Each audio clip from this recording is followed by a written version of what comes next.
Hello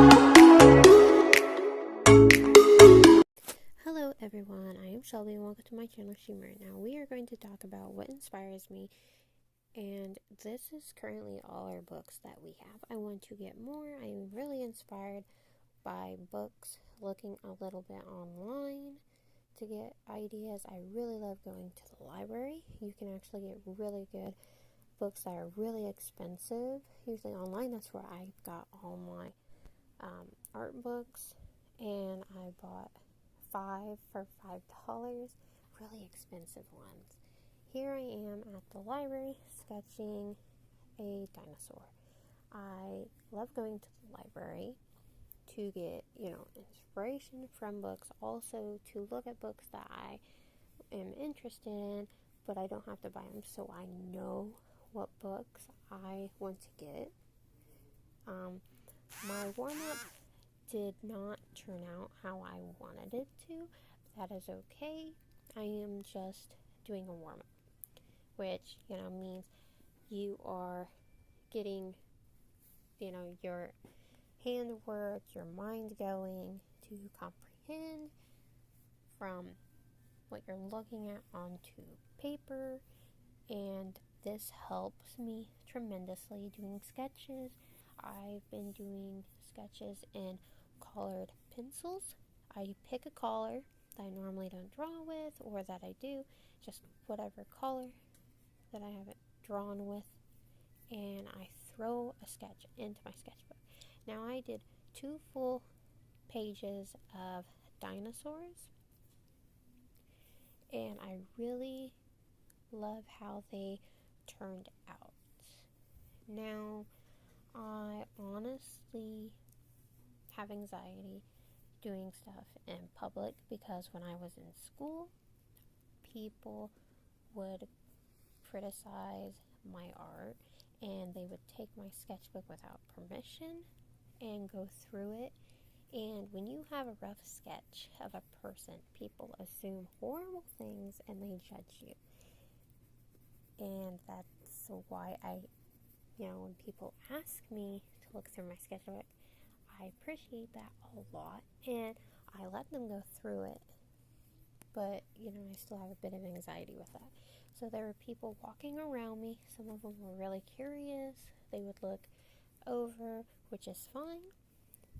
But this is my take on the feathers and blocking of the face, which is a little bit wonky and everything, but I am just learning the basic blocking in and the, details of what a texture would look like without doing all that detail work. You can do this yourself. This is what I get inspired by, so I hope it inspires you guys. And I spent a couple hours at the library before I had to leave. I was waiting on Cody to get done with an appointment,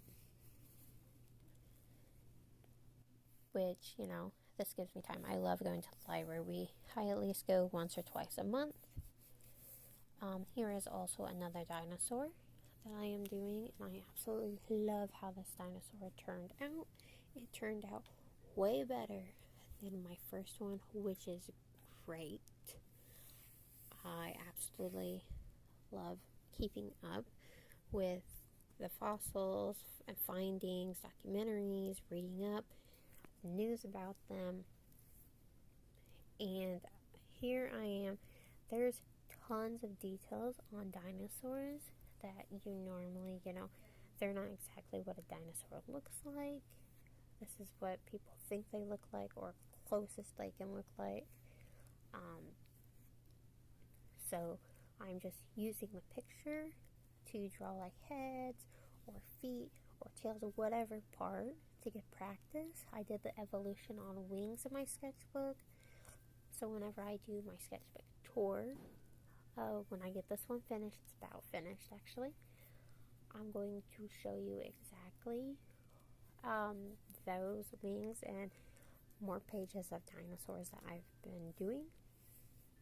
The name of this one will be on the next section that I put in.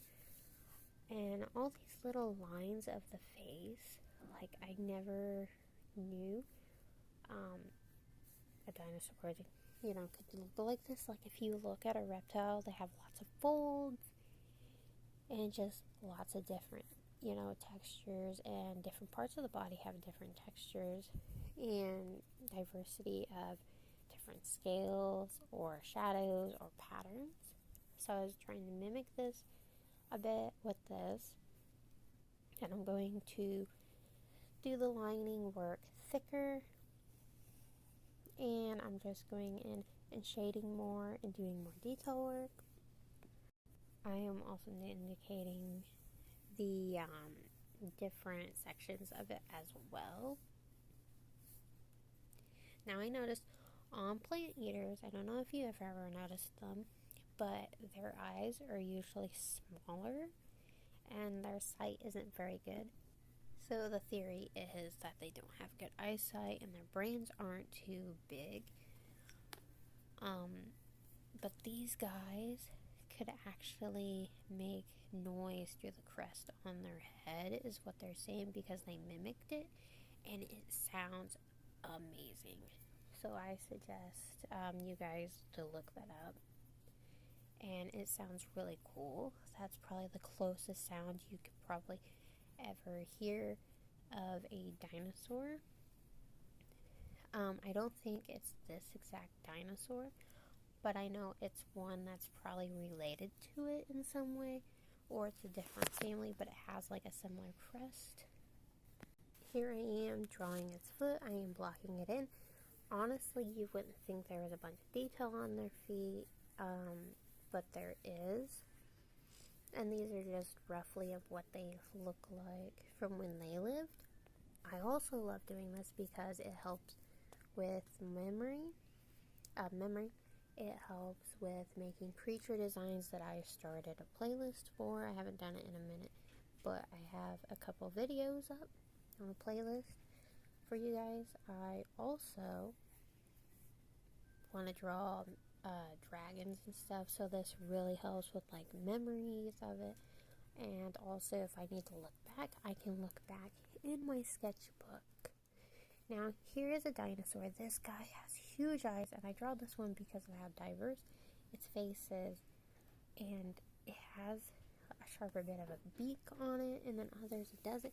Evolution of a bird, of the bird family, which all dinosaurs are, but this one's closer because it has the wings.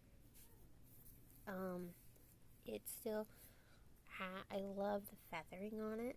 Now, I don't know if any of you have ever petted a chicken, so the feathers look similar to my rooster's feathers. They look fluffy, but they are coarse, and that's what I imagine this guy would feel like. It's similar to that.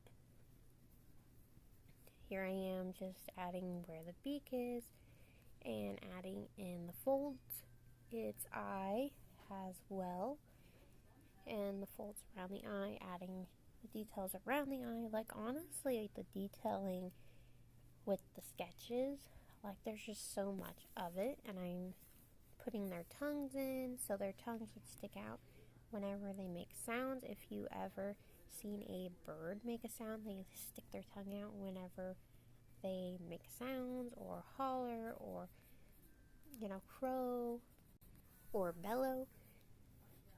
So I want to do the feathers here without actually drawing each individual feather, so you get the idea that it's, that's a feather.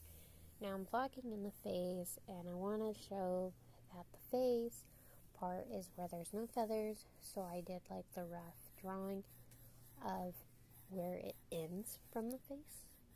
Here I am blocking in the lines better, thickening them up, and just adding some more details.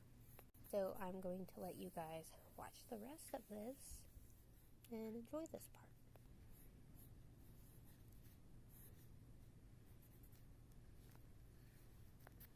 So I did do drawings off camera, So I did this crested triceratops and this bird on this page. I have no idea what the bird is called. It didn't say. So here I am drawing the bird. I really wanted to draw this bird because of the long beak and the body shape and the decor on its head. But the bird was very blurry, so this is roughly what I'm thinking it looks like that they draw it, or what they think they look like. Now, like I said, my drawing isn't exactly like theirs. I wanted to be a little bit different with it. The posing's a bit different as well. So wings, I'm still working on how to draw those. I always get the feathers a bit wonky or in the wrong direction, but I've been working on it. Its tail, I put too slim. It's supposed to be flayed out a bit more, but I'll let you guys watch this part of me doing some more detail work.